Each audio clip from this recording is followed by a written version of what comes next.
नमस्कार दोस्तों हाल ही में आपने मीडिया और सोशल मीडिया दोनों के ही माध्यम से यह जाना होगा कि अमेरिका के राष्ट्रपति वेनेजुएला के राष्ट्रपति निकोलस मादुरो और उनकी पत्नी को अगवा कर लिया है, जो कि इस ऑपरेशन को करीब रात को 12 बजे अंजाम दिया गया। दोस्तों, इसमें अमेरिका के राष्ट्रपति की तीनों ही सेनाएं शामिल थी, जिसमें वायुसेना, थल सेना और जल सेना तीनों ही शामिल थी। दोस्तों, यह हमला न कि किसी देश पे किया गया है, बल्कि यह किसी देश के संप्रभुता और अखंडता पर सीधा हमला माना जा रहा है। दोस्तों, ऐसा नहीं करना चाहिए। दोस्तों, अमेरिका के राष्ट्रपति डोनाल्ड ट्रंप ने वेनेजुएला के राष्ट्रपति पर यह आरोप लगाया है कि वह वेनेजुएला के जरिए अमेरिका में ड्रग्स तस्करी कराते हैं। दोस्तों, यह जो कि कितना सही है और कितना गलत है वो तो वेनेजुएला और अमेरिका ही बता सकता है। लेकिन दोस्तों, किसी भी देश के राष्ट्रपति को किसी दूसरे देश के राष्ट्रपति के साथ ऐसा नहीं करना चाहिए। दोस्तों, आइए आज यह समझने की कोशिश करते हैं कि अमेरिका और वेनेजुएला का इतिहास क्या है और इतना कैसे विवाद खड़ा हो गया। दोस्तों, आइए सबसे पहले अमेरिका और वेनेजुएला का विवाद समझते हैं। इससे पहले हम लोग वेनेजुएला का इतिहास समझते हैं, उसके बाद हम अमेरिका और वेनेजुएला का इतिहास समझने की कोशिश करें। वेनेजुएला दक्षिण अमेरिका के उत्तरी तट पर बसा एक छोटा सा खूबसूरत देश है, जो दुनिया के सबसे बड़े तेल भंडारों में से एक माना जाता है। और दोस्तों, इसका इतिहास बहुत ही संघर्षपूर्ण और रोचक रहा है। दोस्तों, वेनेजुएला में हजारों सालों से मूल निवासी इंडोसन पीपल रहते थे, जैसे कैरिब और इत्यादि। यहाँ का मूल मछली पकड़ना, कृषि पर निर्भर रहते थे। इस द्वीप की खोज यानी वेनेजुएला की खोज 1448 ईस्वी में क्रिस्टोफर नाम का एक व्यक्ति ने इसे खोजा था। वेनेजुएला में 1522 ईस्वी में स्पेन ने उपनिवेश यहाँ पर बनाना शुरू किया और यहाँ स्पेनिश लोग आए, घर बसाए, जैसे काराकास।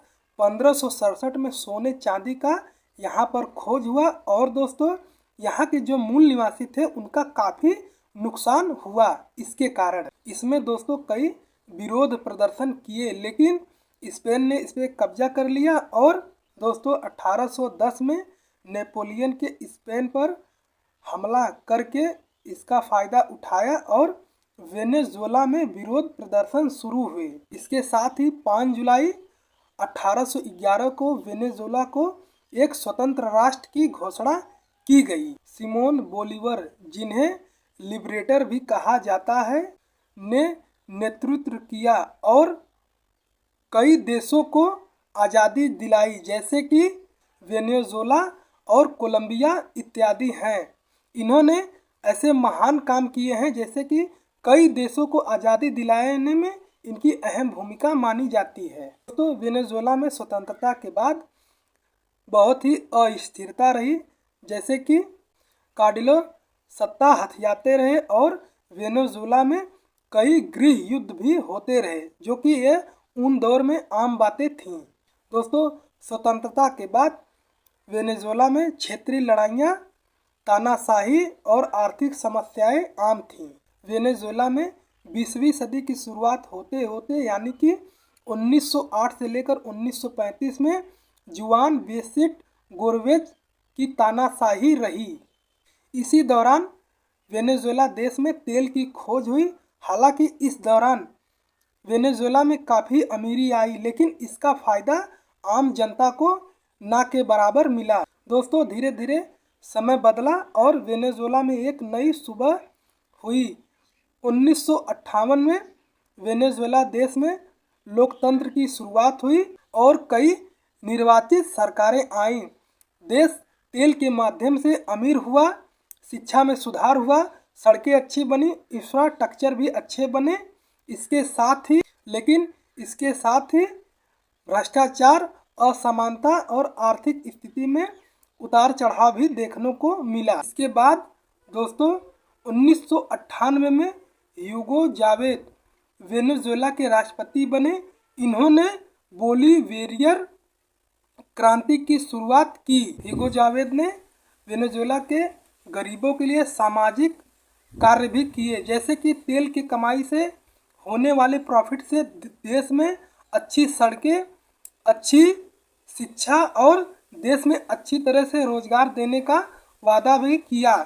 दोस्तों इसके बाद 1999 में वेनेजुएला में नया संविधान बना और ह्यूगो जावेद 2013 तक वेनेजुएला के राष्ट्रपति रहे। इसके बाद दोस्तों नए राष्ट्रपति का आगमन हुआ, जिनका नाम निकोलस मादुरो था। वेनेजुएला का राष्ट्रपति निकोलस मादुरो बनने के बाद देश में आर्थिक स्थितियां बहुत ही तेजी से गिरने लगी, जिससे वेनेजुएला में गरीबी की लेवल बहुत ही हाई हो गई और अमेरिका के प्रतिबंधों के कारण वेनेजुएला में आर्थिक संकट गहराने लगी, जिससे देश में गरीबी, भूखमरी और इंफ्रास्ट्रक्चर और देश में आर्थिक स्थिति की समस्याएं आम हो गईं और वेनेजुएला के वहां के स्थानीय निवासी देश छोड़कर जाने लगे।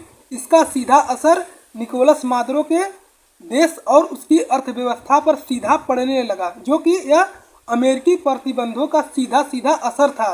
दोस्तों एक समय ऐसा भी आया दोस्तों, जब वेनेजुएला से भारत जैसे बड़े से बड़े और छोटे से छोटे देश भी तेल लेते थे, लेकिन इसका असर सीधा यह हुआ कि अमेरिका ने इस देश पर ऐसा प्रतिबंध लगाया कि इसकी अर्थव्यवस्था पूरी तरह से ही गिर गई। इसके बाद देश में वेनेजुएला देश में आर्थिक स्थितियां बहुत ही तेजी से गिरने लगी, जिसमें राष्ट्रीय प्रतिबंधों के कारण वेनेजुएला की अर्थव्यवस्था पूरी तरह से ही चौपट हो गई। दोस्तों वेनेजुएला और अमेरिका का विवाद बहुत ही पुराना और बहुत ही गहरा और जटिल है, जो आर्थिक और राजनीतिक प्रतिबंध, तेल और ड्रग्स तस्करी जो क्षेत्रीय प्रभाव से जुड़ा हुआ है। वेनेजुएला देश ने वहाँ के सोशलिस्ट सरकार ने अमेरिका को इंपीरियल लिस्ट कहा और वेनेजुएला में चीन, रूस, क्यूबा जैसे देशों का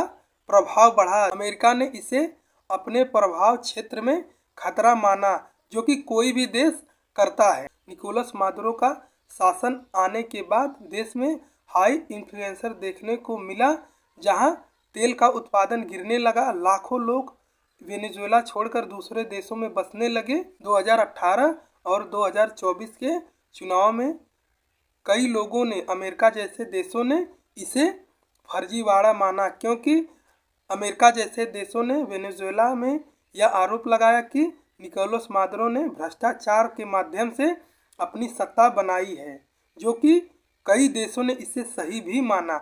हालांकि इसका पुख्ता प्रमाण किसी के पास भी नहीं है, लेकिन अमेरिका यह बार बार वेनेजुएला देश पर आरोप लगाता है कि यह सत्ता छीनी गई है, बेईमानी से जीती गई है। 2017 में ट्रंप ने अमेरिका की गद्दी पे बैठे और ट्रंप ने वेनेजुएला पे कई आर्थिक प्रतिबंध लगाए। इसके बाद दोस्तों बाइडेन अमेरिका की सत्ता पर आए और यह प्रतिबंध जारी रखा। दोस्तों इसके कारण वेनेजुएला की सबसे बड़ी कंपनी स्टेट ऑयल पर प्रतिबंध लग गया। वहां इसके कारण तेल आयात बुरी तरह से प्रभावित हुआ।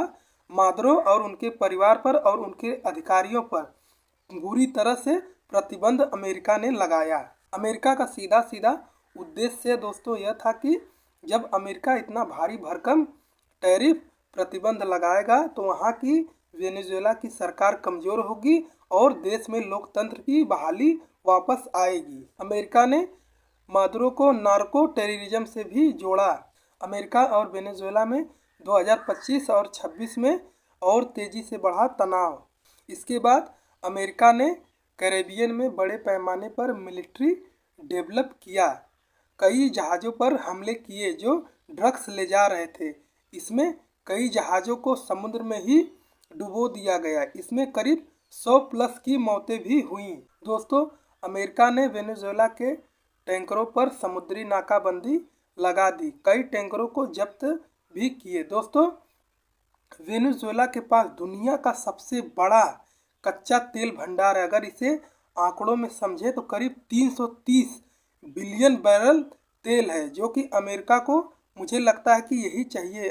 वेनेजुएला के पास न सिर्फ तेल बल्कि लिथियम का भी बहुत ही बड़ा भंडार है और सोने का 15 से 20 लाख टन भी उसके पास सोने का भी अचूक भंडार है, जो इसे दुनिया का सबसे बड़ा तेल भंडारों वाला देश भी कहा जाता है। अमेरिका ने वेनेजुएला पर काराकास और उत्तरी वेनेजुएला में कई बमबारी हमले किए। इसके बाद दोस्तों अमेरिका के राष्ट्रपति ने अपनी सेनाओं को आदेश दिया कि मादुरो और उनकी पत्नी को गिरफ्तार कर अमेरिका लाया गया। अमेरिका ने यह भी घोषणा किया कि जब तक वेनेजुएला में एक सुरक्षित सरकार नहीं बन जाती तब तक वेनेजुएला को अमेरिका ही टेक ओवर करता रहेगा। इसके बाद दोस्तों अंतर्राष्ट्रीय मीडिया में काफ़ी बवाल हुआ और चीन, रूस और कई सारे देशों ने अपनी प्रतिक्रिया साझा किया और इसका कड़ा विरोध भी किया। दोस्तों आशा करते हैं कि आपको वीडियो ये बहुत ही ज़्यादा पसंद आएगा। दोस्तों अगर वीडियो पसंद आए तो हमारे चैनल को सब्सक्राइब जरूर करें ताकि मुझे एक छोटा सा सपोर्ट मिल सके।